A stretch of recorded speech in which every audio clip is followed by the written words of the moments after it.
Rusia baru sahaja kalah dalam perang ini di titik paling penting ketika ini, yaitu inisiatif di medan perang.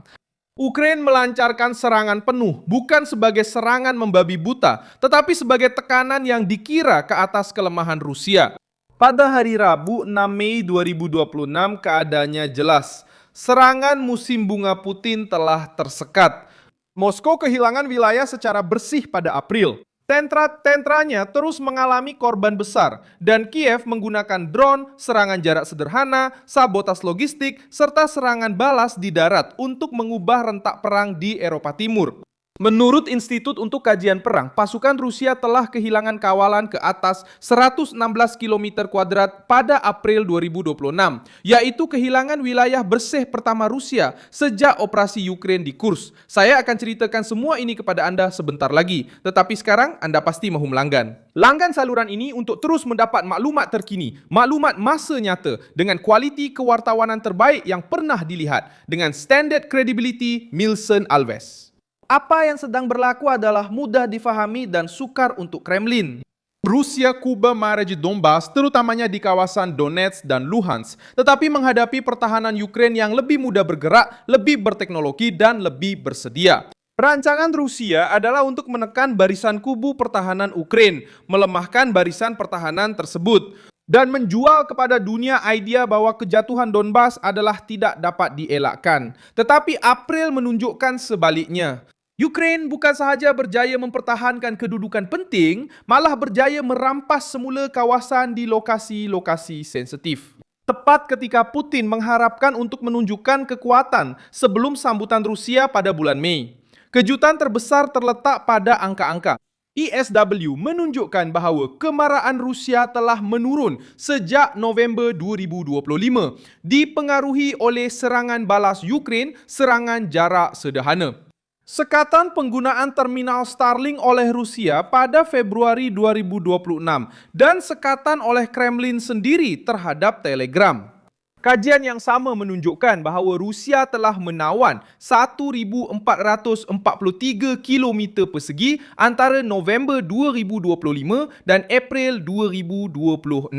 Purata Rusia menurun kepada 2,9 km persegi sehari dalam 4 bulan pertama tahun 2026. Berbanding 9,76 km persegi sehari dalam tempoh yang sama pada tahun 2025. Disinilah keadaan menjadi buruk untuk Moskow. Putin telah menghantar lelaki, kenderaan berperisai dan propaganda dalam serangan ini, tetapi yang diterima hanyalah lumpur, drone dan pengunduran. Musim bunga Ukraina membawa tanah yang becak, yang menyukarkan kenderaan berat dan mengurangkan perlindungan tentera Rusia di kawasan terbuka. Apabila kenderaan berperisai tersekat atau berhenti, kumpulan askar Rusia cuba menyusup ke kawasan kelabu di Barisan Harapan. Ukraina menyedari corak ini dan mula memburu penyusupan tersebut dengan drone, unit bergerak dan serangan tepat sasaran. Hasilnya, Moskow memang cuba kelihatan seperti sedang marah, tetapi banyak kawasan ini sebenarnya tidak berada di bawah kawalan sebenar. Perang sekarang berkisar pada satu perkataan yang menakutkan, mana-mana tentera besar dan perlahan, logistik. Ukraina sedang menyerang depot-depot, hadah, pertahanan udara, laluan bekalan, pos komando, dan barisan sokongan di belakang barisan hadapan. Ia bukan sekadar penaklukan sebuah kampung atau pengambilan semula sebidang tanah. Ia adalah pemusnahan keupayaan Rusia untuk mengekalkan serangan. Apabila peluru tidak sampai, apabila arahan gagal, apabila drone Ukraina muncul sebelum bantuan Rusia tiba, serangan Putin kehilangan kekuatan dari dalam. Korban Rusia juga semakin berkurang. Pada bulan Mei, Zelensky menyatakan bahawa Rusia telah mengalami lebih daripada 35,000 korban, termasuk yang terbunuh dan cedera parah, iaitu jumlah bulanan tertinggi sejak permulaan pencerobohan besar-besaran menurut agensi Ukrinform. Angka-angka ini dikeluarkan oleh pihak Ukraina dan harus dianggap sebagai anggaran perang, tetapi ia membantu menjelaskan mengapa kemarahan Rusia menjadi sangat mahal. Pada akhir April, satu lagi data menambah tekanan. Staf Am Ukraina memaklumkan bahawa Rusia telah mengalami 1,470 korban dalam hanya 24 jam menjadikan jumlah anggaran kerugian Rusia sejak 24 Februari 2022 kepada kira-kira 1.330 anggota tentara. Sekali lagi, ini adalah angka dari Kiev. Tetapi, walaupun dengan ruang untuk dipertikaikan, ia menunjukkan logik situasi semasa. Rusia mengorbankan terlalu ramai orang untuk mendapatkan terlalu sedikit wilayah. Masalah Putin bukan sekadar ketenteraan.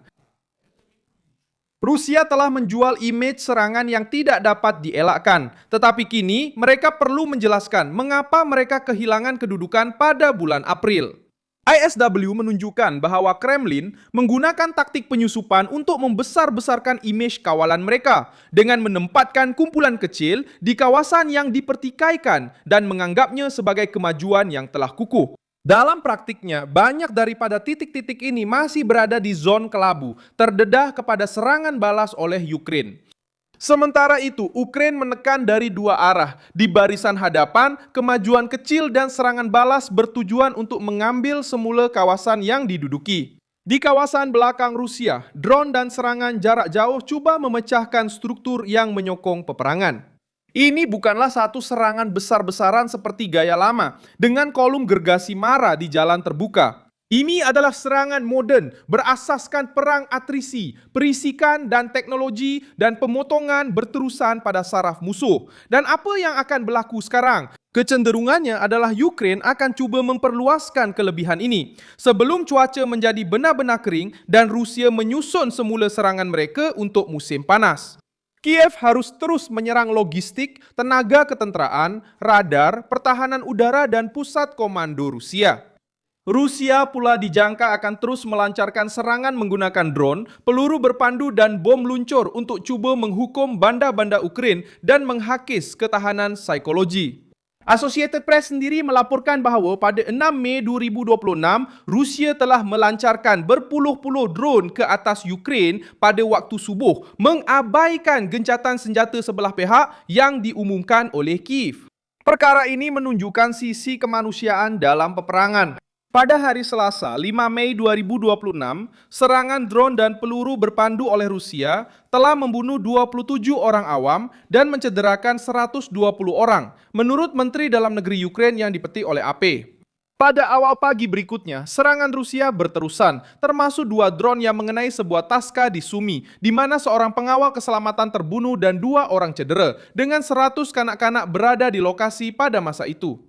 Laporan yang sama memetik bahawa pihak berkuasa yang dilantik oleh Rusia berkata 5 orang terbunuh di Jankoy, Crimea dalam satu serangan drone oleh Ukraina. Sekarang dengan kemajuan drone dan serangan berketepatan tinggi, Crimea kembali menjadi sebahagian daripada percaturan utama. Sejarah Rusia membantu memahami mengapa saat ini berbahaya untuk Moskow.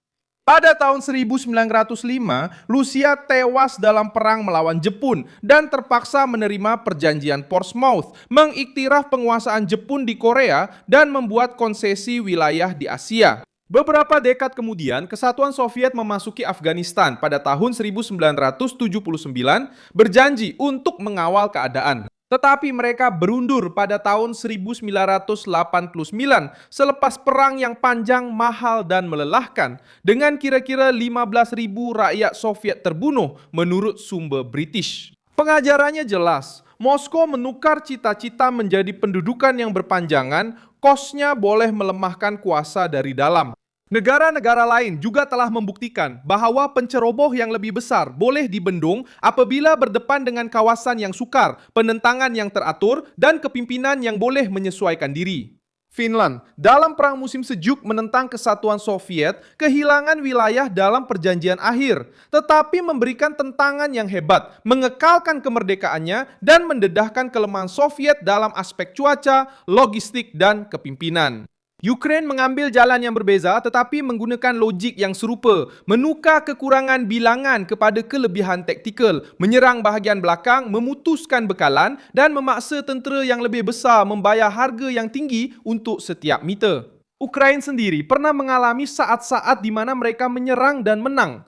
Pada tahun 2022, serangan balas di Kharkiv telah mengejutkan pasukan Rusia dan membuka jalan untuk mendapatkan semula kawasan penting di timur laut.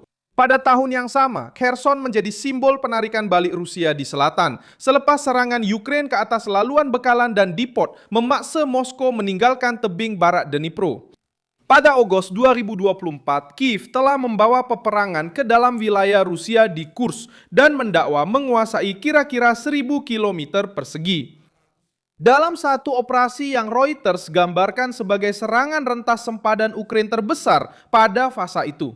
Pengajaran daripada kes-kes ini jelas, Ukraina menang apabila mereka menggabungkan kejutan, logistik, dan ketepatan. Mereka tidak perlu marah setiap hari dengan kolom besar. Putin berjanji untuk marah ke hadapan, tetapi menyaksikan pengunduran. Dia berjanji untuk memberi tekanan di Donbas, tetapi menerima serangan balas. Ukraina menyadari kelemahan Rusia dan sedang menyerang tepat di tempat yang paling menyakitkan. Dalam beberapa hari akan datang, perkara penentu ialah sama ada Kiev dapat mengekalkan rentaknya. Jika drone terus menyerang kawasan belakang Rusia, jika unit-unit Ukraina terus membersihkan penyusupan, dan jika logistik Moskow terus gagal. Putin perlu memilih sama ada untuk menghantar lebih ramai askar ke dalam perang penghausan ini atau berundur untuk menyusun semula barisan hadapan. Kedua-dua pilihan itu tidak baik untuk Kremlin. Pilihan pertama meningkatkan kos nyawa manusia. Pilihan kedua mengesahkan kehilangan momentum. Rusia masih mempunyai artileri, peluru berpandu, bom luncur, simpanan dan keupayaan untuk memusnahkan bandar-bandar. Tiada siapa harus menganggap konflik ini sudah selesai. Tetapi fakta pada 6 Mei 2026 adalah kukuh. Serangan musim bunga Rusia tidak memberikan kemenangan yang dijanjikan.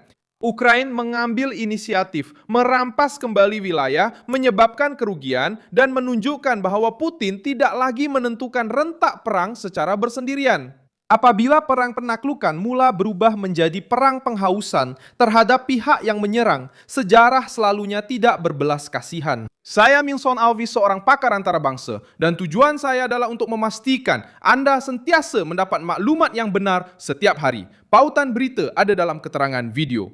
Sila tekan butang suka pada video ini, langgan saluran, dan di akhir nanti lihatlah komen-komen supaya anda lebih terlibat dengan komuniti Milson Alves.